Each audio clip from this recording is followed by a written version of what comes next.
We struck at the heart of Iran's nuclear enrichment program. We struck at the heart of Iran's nuclear weaponization program. We targeted Iran's main enrichment facility in Natanz. We targeted Iran's leading nuclear scientists working on the Iranian bomb. We also struck at the heart of Iran's ballistic missile program. On June 13th, Israel struck out at Iran. Targeting military and nuclear sites across the country, Israeli warplanes pounded their marks. It was a surprise attack, which, despite their long-running and fierce opposition to one another, the Iranians did not appear prepared for. In response to the Israeli attacks, Iran hit back.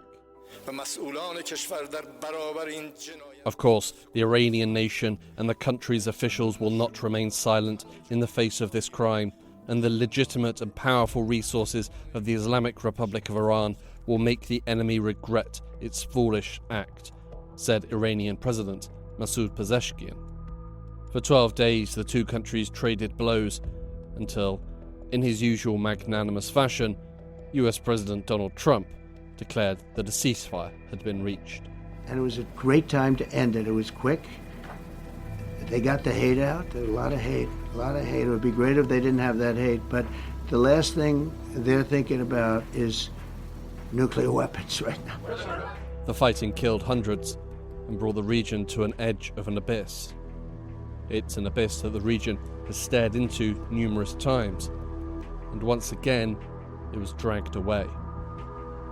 This week, why did Israel decide to launch an attack on Iran? What is the state of Iran's nuclear program? And will the two countries ever find the path to diplomacy? Or is war the only answer they can find? My name is Hugo Goodridge, and you're listening to The New Arab Voice.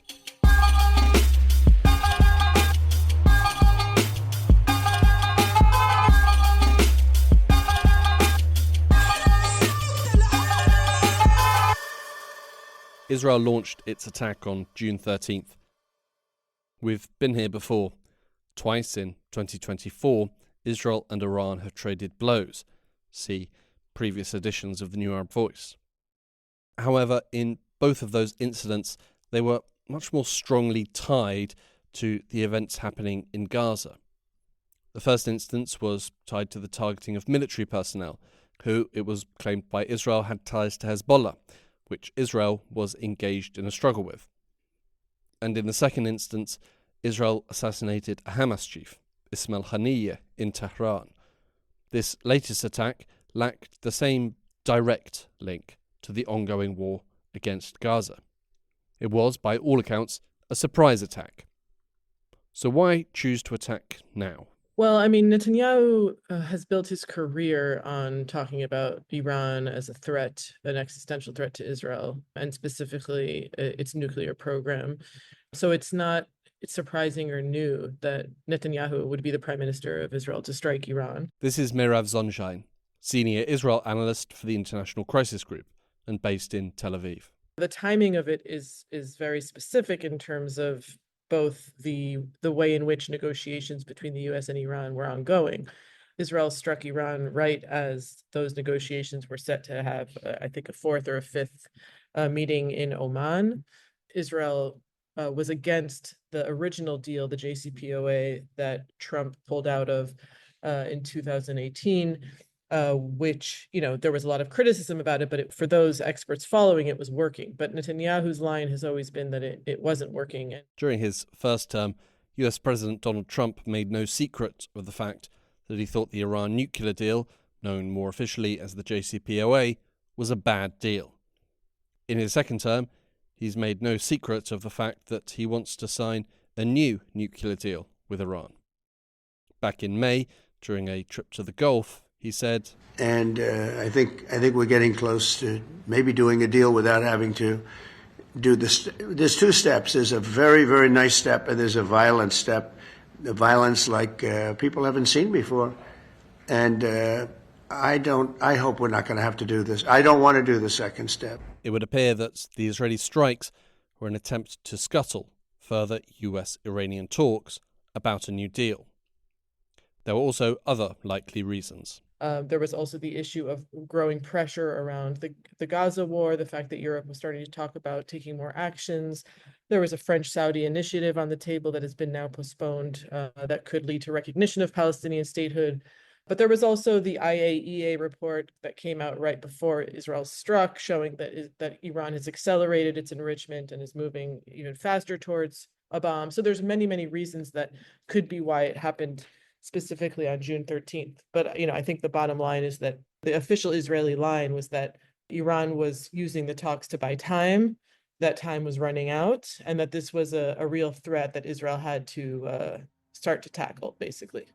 The International Atomic Energy Agency, or IAEA, report released prior to the Israeli attacks said that Iran's, quote, rapid accumulation of highly enriched uranium was a, quote, serious concern. Opponents of Iran and its nuclear program jumped on the report. Although IAEA boss Rafael Grossi later clarified there was no evidence Iran was developing a nuclear weapon. Iran's nuclear program was a driving motivation for Israel's surprise attack. But in truth, Israel needs very little persuasion when it comes to attacking Iran. As the main source of funding, both financial and material, for the axis of resistance that has engaged Israel since the October 7th attack and before, attacking Iran directly is another route for Israel to hurt the likes of Hezbollah, the Houthis, and Hamas. Given the recent flare-ups between Iran and Israel and the long-running animosity between them, you can imagine that Iran would be fully prepared for and anticipating an attack by Israel. All the indications suggest they were surprised. This is Alex Vatanka, Senior Fellow at the Middle East Institute with a particular focus on Iran. One of the biggest signs of that surprise was the fact that the senior members of the security and military establishment had not taken the kind of precautions that they were supposed to take during a moment of crisis. And that's why Mossad, the Israelis, were able to assassinate about a dozen or so of senior members of the Revolutionary Guards, essentially in their apartments, in their bedrooms. That suggests to me that there was a big element of surprise. There are ongoing questions about what the US knew about the initial attack and when, and what support or guidance they did or didn't provide. And given the fact that the US and Iran were engaged in talks, with the next round planned to take place just a couple of days after the start of the Israeli attacks, there have been further questions raised about whether Iran was duped. When you're listening to Iranian officials, at this point, they're still trying to figure out if the US was on it, that the whole thing of meeting with the Iranians in Oman was just a sort of a deception strategy to get the Iranians to lower their guards and then hit them, or whether the Israelis surprised the Americans as well, and then US decided to go along with what Israel had started. That there's no clarity on that as far as I can tell on the Iranian side, but for sure, surprise was a reality on the part of Iran when they were hit. The truth is, we'll likely never know, or not find out for a long time to come. What we do know is that the attacks happened. Israel certainly fired a lot of missiles and dropped a lot of bombs. Meirav again. Israel's Air Force, Israel's military power proved to be very, very successful in terms of the intelligence, the ability to target nuclear scientists, the ability to kind of have this aerial superiority, and also the setup to this war was Israel taking out Iran's defense systems. So from a military standpoint, it was successful. I think the results of how much it actually set back Iran's nuclear program, the jury is still out on that. With the start of fighting, Israel was able to use its air superiority to great effect, hitting targets across Iran, seemingly with little challenge from Iranian air defences, which were successfully targeted. As for the damage to Iran's nuclear program, we'll get to that. But broadly speaking, Israel can chalk this one up as a success. Israel does consider this to be a big success, and the victory narrative around the 12 days of fire with Iran is across the board. There's a lot of consensus across the political spectrum amongst the Israeli public, even if they don't like Netanyahu, don't trust Netanyahu, have opposed the way he has waged war in Gaza. They think that this was a successful mission. And, from the standpoint of the average Israeli, it could be seen as a success. Iranian military sites were a key target for Israel. Across the 12 days, they struck the Hamadan Air Base, the Parshin military base, Tabriz Air Base, a command centre for the Quds Force in Tehran, ballistic missile sites, satellites and radars in Kermanshah, to name a few. Also key targets were surface-to-surface missile launchers. By June 16th, just 3 days into the fighting, Israeli Brigadier General Efi Defrin claimed that 30% of Iran's missile launchers had been destroyed. On top of the military sites, it was also high-ranking military personnel that fell into Israel's crosshairs. On the first day of the war, Mohammad Bagheri, the Chief of Staff of the Iranian Armed Forces, the Commander-in-Chief of the Islamic Revolutionary Guard Corps, General Hassan Salameh, and General Amir Ali Hazijadeh, head of the Guard's ballistic missile program, were all killed in targeted assassinations, again, to name just a few. Alongside the killing of military commanders was important figures to the country's nuclear program. On June 13th, 9 simultaneous strikes targeted Iranian nuclear scientists. All 9 were later confirmed killed. Israel's strikes were not conducted with surgical precision.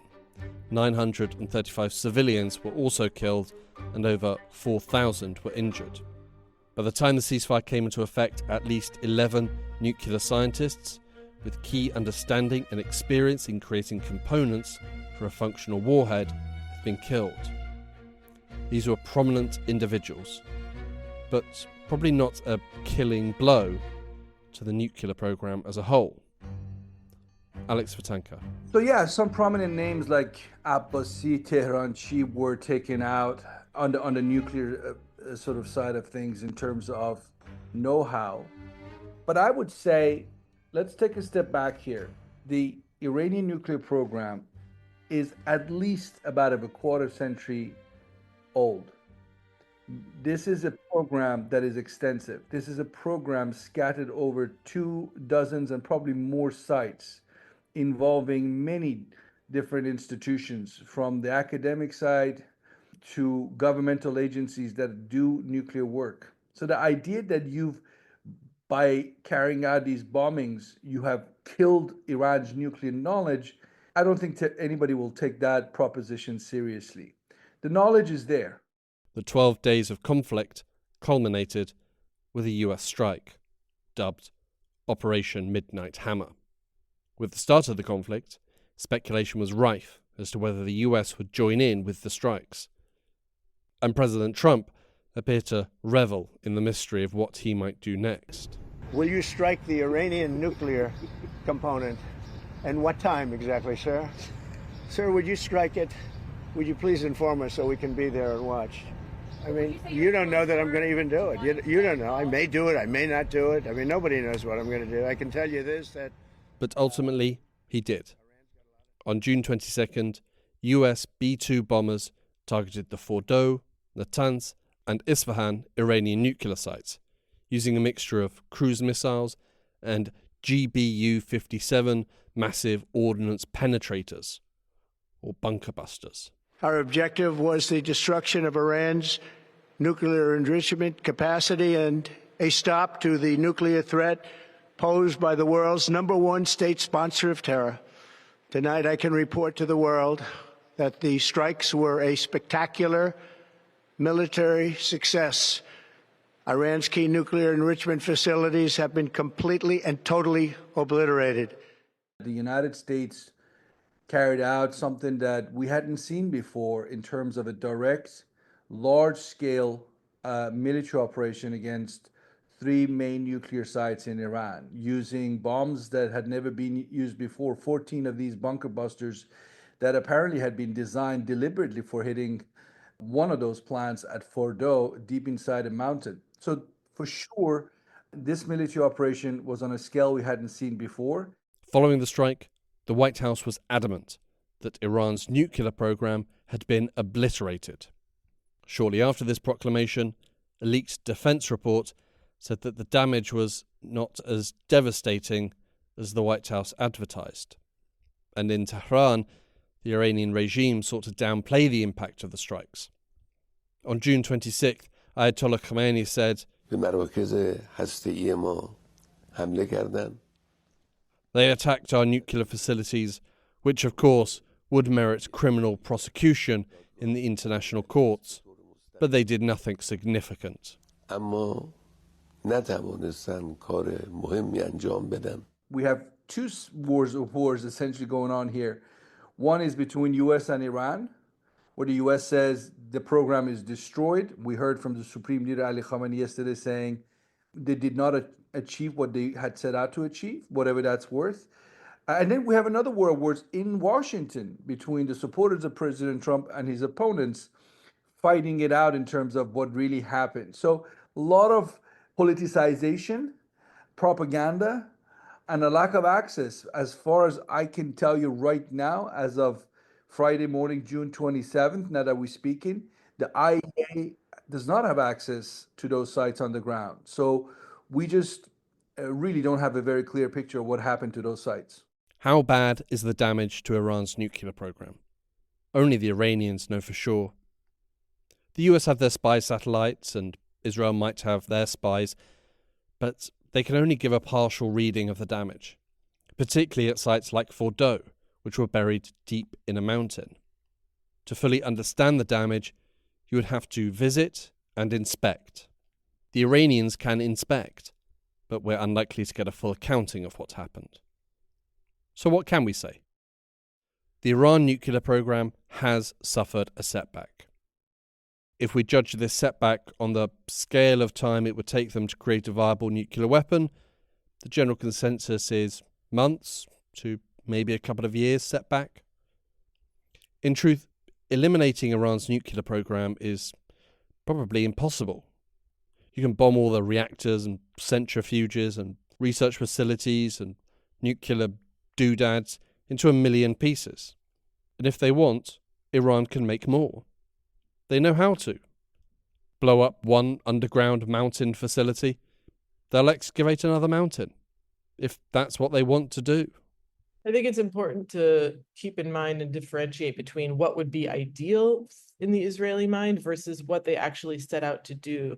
And when I've spoken to Israeli officials about this over the last few months and year, they didn't actually expect to destroy Iran's nuclear capabilities. They expected to set it back, and setting it back by a few months or possibly a few years, depending on the US involvement. So it wasn't an actual goal to wipe it out. As the Israelis pounded Iran, Prime Minister Netanyahu called on the Iranian people to rise up and overthrow the regime.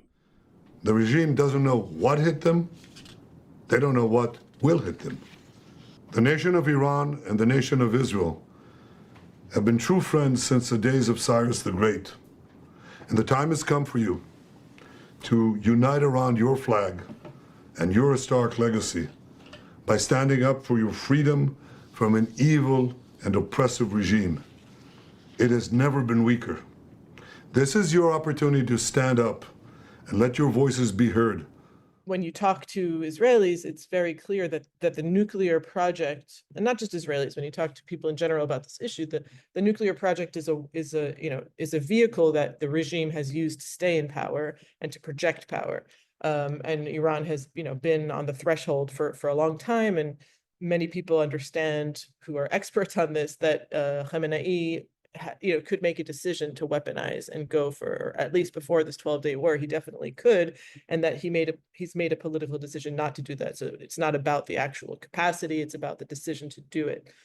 I think Israel would have liked to see more of that, but Iran is a huge country, and I don't think that Israel thought it could realistically achieve that. I think that this, what is concerning is that without any kind of diplomacy or deal, what you could see is Israel continuing to go into further strikes and missions in Iran when it sees fit, and then kind of continue to push this line as a kind of ongoing mission in the weakening of the regime. But if we look specifically at what happened in the 12 days and what we're trying to learn about what was achieved, it doesn't look like the regime has been weakened or undermined in any real way. And it's not like Syria. There isn't, a strong opposition in power, that has power in certain areas and is ready to take over, or external actors that are able to support it from the outside. So it's not the same situation. As with the previous rounds of violence between the two countries, Iran did not sit idly by. On June 13th, following the initial Israeli attack, Iranian President Masoud Pezeshkian addressed the nation. The Islamic Republic of Iran, with all its efforts to establish peace and stability in the region and its engagement in lengthy negotiations, will take decisive action in response to the aggression as part of its legitimate defense of the country's integrity. The Israelis were also surprised. Air defense of Israel was great, much better than the Iranians, but it was certainly not watertight in the sense that, as we have seen, hundreds of Iranian missiles made it to their targets in Israel. Of the 550 or so missiles, many of them did land in Israel. And the Israeli population is not ready for anything like this. I mean, Israel, since the creation of the state in 1948, has fought these wars outside, essentially, on Arab soil, or certainly away from Israeli urban centers like Tel Aviv. Now here are these ballistic missiles coming at them from, again, 1,000 miles away and bringing life to a standstill. So absolutely, I think, Iran also made its point clear to the Israelis that they're not going to just get hit and not retaliate. They will retaliate, and they have a capacity to bring some damage. Iran has retaliated before, but in a much more regionally coordinated fashion, warning other countries, anticipating a high, if not total, interception rate. Not this time. This time, they were out to do damage. And they succeeded. At least 29 people were killed in Israel, and over 3,000 injured. Iran's missiles and the threat of Iranian missiles brought Israel to a complete standstill. There was also a very high price that was paid in terms of these 12 days of, just absolute nothing like it in Israel before, where you were at a complete standstill. You had to be in a bomb shelter a lot of the time. Thousands of people have been left homeless. Iran clearly knew certain targets that it wanted and successfully hit them. And its ballistic missiles were, both in quantity and in quality, very, very destructive. The war has come to their respective home territories, and that in itself is very significant.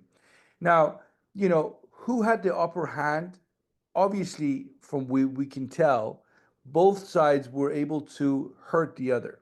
The Israelis, who struck Iran on the 13th of June, had the element of surprise, had superior air capabilities in terms of being able to reach Iran, which was also a reflection of the new geopolitical realities in the Middle East. The fact that the Israeli Air Force can fly from Israel through Syrian and Iraqi territory all the way to Tehran, over 1,000 miles, something they couldn't have done when Assad or Saddam were in power. So new geopolitical realities on the ground has created essentially an open hand for Israel, where it can fly over these vast territories to get to its targets.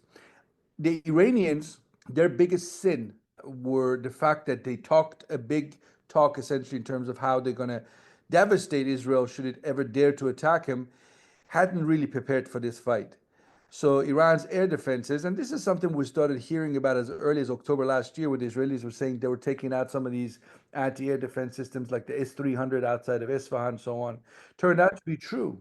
So the air defenses of Iran were taken out pretty quickly, and to a devastating effect if you're Iran. Now, I don't know how much of a role U.S. played in this. Probably U.S. played a role in terms of helping the Israelis in targeting and so forth, a refueling. But obviously, U.S. didn't want to be seen to be involved. But, I'm sure the U.S. was more involved than it's willing to let be known to the public. The damage and casualties inflicted on Israel by Iran was greater than previous encounters. It also sent a chilling message to the state of Israel, who at one time couldn't have imagined such an assault. The official Israeli line that has been kind of put out there and reported is that the projection was that there could be hundreds of casualties, even thousands. That's what we've been told, that actually, considering the damage that was anticipated, that actually 28 casualties as opposed to several hundred is quite amazing.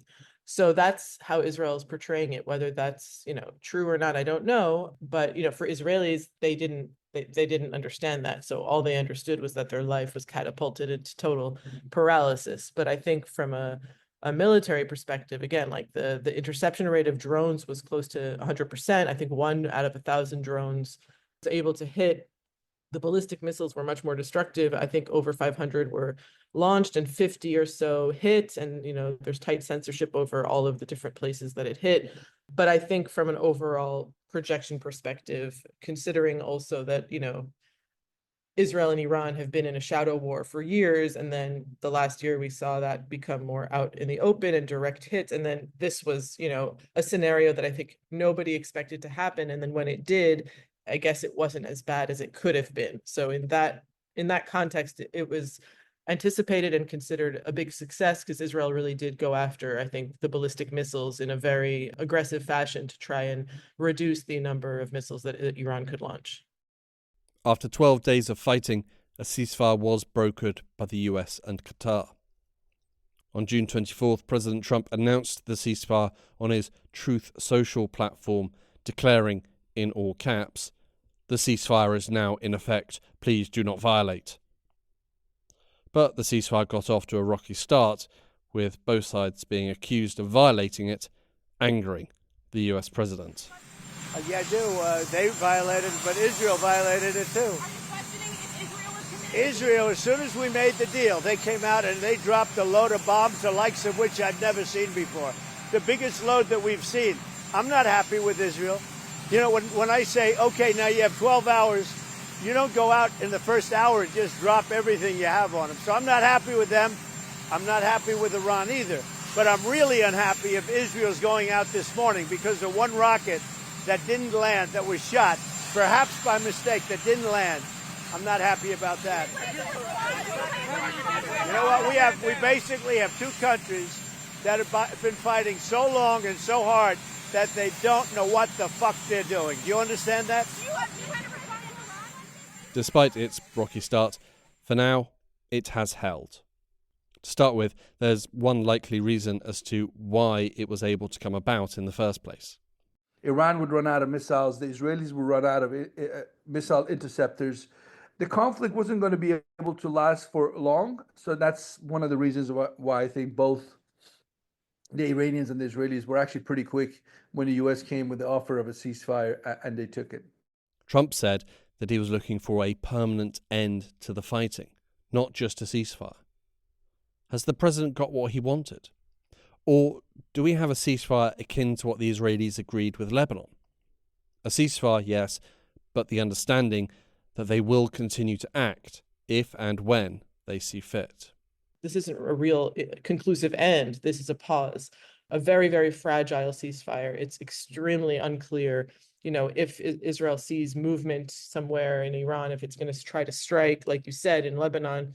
The ceasefire, of course, Lebanon is right on our border, so it's much closer. It's less complicated. But Israel, unilaterally strikes in Lebanon as it sees fit, and so this kind of paradigm of ceasefire that it reached in Lebanon is, I think, very convenient for Israel because it's basically overpowered Hezbollah at this point. Also, it's a different regime, different state there, so it's a different scenario. I don't think Israel can duplicate its, kind of occasional strikes, campaign between the wars in Iran the way it does in Lebanon. That's, I think, the fear. That's why there's a need for a deal.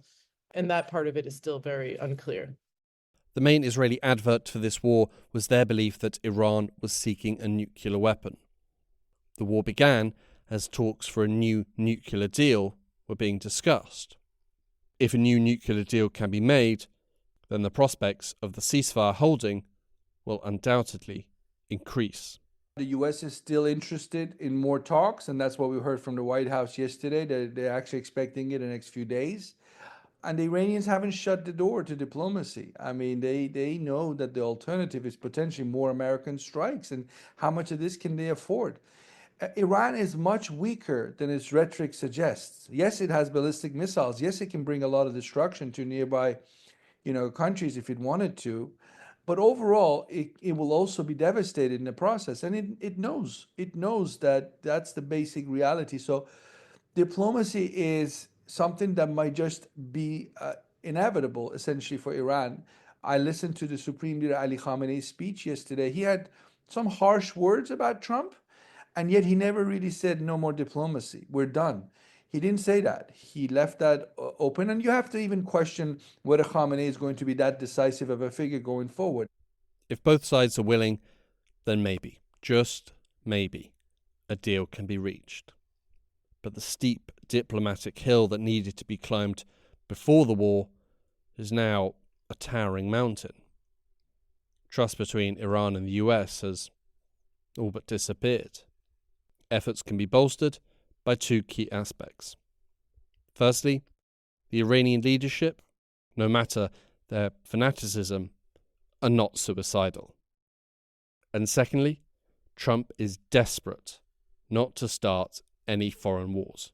So you have to question if that Khamenei worldview of resistance to the end will carry the day going forward, or more moderate voices in the regime who are proponents of diplomacy, like President Masoud Pezeshkian, like Foreign Minister Abbas Araghchi, and those of them will actually create the case for diplomacy. It doesn't necessarily mean they're going to give everything away to the Americans the way the Americans demand it, but it could be a conversation where there is give and take. Both sides will get some basics from the other side, because again, United States fundamentally doesn't want to go to war with Iran on a large scale that involves, occupation of the country, which arguably is the only way you can be for sure that you've killed the Iranian nuclear program. You literally have to have military soldiers on top of nuclear sites to make sure there's no weaponization going on inside. Nobody's talking about an American occupation of Iran. So if that's not the case, then the political process, the diplomatic process, building confidence, and you do that by engaging negotiations where you have to give something in return for something. That's what they need to figure out. What are those some things that the Americans want, and the Iranians, they have to also put their list of items they want from the United States, which includes, I'm sure, security assurances that bombings of Iranian sites won't happen again anytime soon. But they also want things that they've always wanted, sanctions relief. Indeed, in recent days, the Iranians have said that first and foremost, they want assurances from the US that they will not be targeted again. Final words to Merav Zonshine.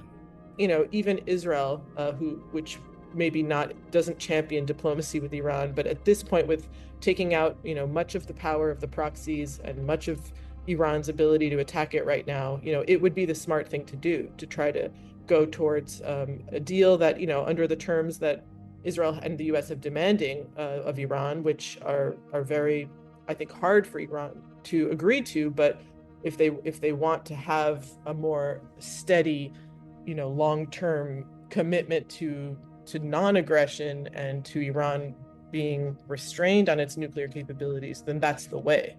Otherwise, you're just left with an open-ended war.